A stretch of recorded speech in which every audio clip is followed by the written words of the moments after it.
ముఖ్యమంత్రి నారా చంద్రబాబు నాయుడు విజయనగరం జిల్లాలో పర్యటించారు. ఈ పర్యటనలో భాగంగా ఆయన 2 కీలక సంక్షేమ ఆరోగ్య పథకాలకు శ్రీకారం చుట్టారు.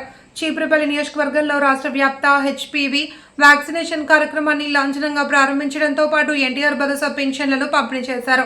పర్యటనలో భాగంగా ముఖ్యమంత్రి మొదట చీపురుపల్లిలోని కమ్యూనిటీ హెల్త్ సెంటర్కు చేరుకుని బాలికలలో గర్భాశయ క్యాన్సర్ నివారణకు ఉద్దేశించిన హెచ్పివి వ్యాక్సిన్ డ్రైవ్ను ప్రారంభించారు. ఇదే సమయంలో రాజస్థాన్లోని అజ్మీర్ నుంచి ప్రధానమంత్రి నరేంద్ర మోదీ జాతీయ స్థాయిలో కార్యక్రమాన్ని ప్రారంభించనుండగా సీఎం చంద్రబాబు వీడియోలో కాన్ఫరెన్స్ ద్వారా ఇందులో పాల్గొన్నారు. అనంతరం రావివలస సమీపంలోని పైలపేటలో ఏర్పాటు చేసిన ప్రజావేదిక బహిరంగ సభలో పాల్గొని ప్రసంగించారు. ఇంకో పక్క మీరు చూస్తే ఏవైతే కూరగాయలకు కూడా ఎక్కువ క్రిమి సంహారక మందులు వాడే పరిస్థితికి వచ్చారు. నేను చిన్నప్పుడు చూశాను.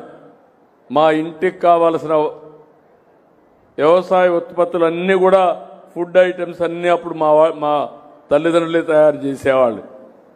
కానీ ఒకటే నేను మిమ్మల్ని కోరుతున్నాను, మనం కానీ తగిన జాగ్రత్తలు తీసుకుంటే ఆరోగ్యం మెరుగ్గా ఉంటుంది.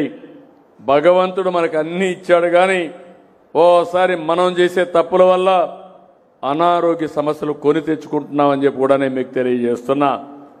ఈరోజు మీరు చూడండి, ఎవరైతే రైస్ ఎక్కువ తింటారో వాళ్ళకి షుగర్ వస్తుంది. షుగర్ వస్తే అది అన్ని రోగాలకు గేట్వేగా తయారవుతుంది. ఒకసారి షుగర్ వచ్చిందంటే జాగ్రత్తగా లేకపోతే అక్కడి నుంచి ఓసారి ఆ షుగర్ ఎక్కువైపోయి ఏ చిన్న గాయం తగిలినా మానకుండా, లేకుంటే ఒక సమస్య వస్తే ఆ సమస్య అనేక సమస్యలకు దారితీస్తుంది. కిడ్నీ కానీ, లేకపోతే హార్ట్ కానీ, లేకపోతే లివర్ కానీ, ఇలాంటి అనేక సమస్యలు వస్తాయి. ఆ విషయాలు మీరు గుర్తుపెట్టుకోవాల్సిన అవసరం ఉంది.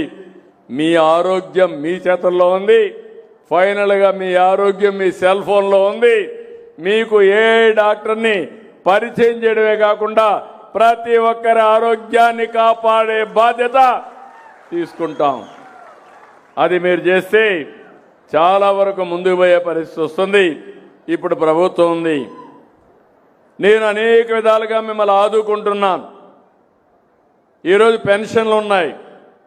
ఈరోజు దానికే వచ్చా.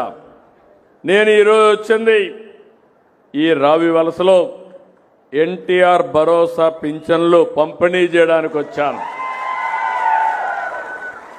రేపు 1వ తారీఖు, రేపు ఆదివారం.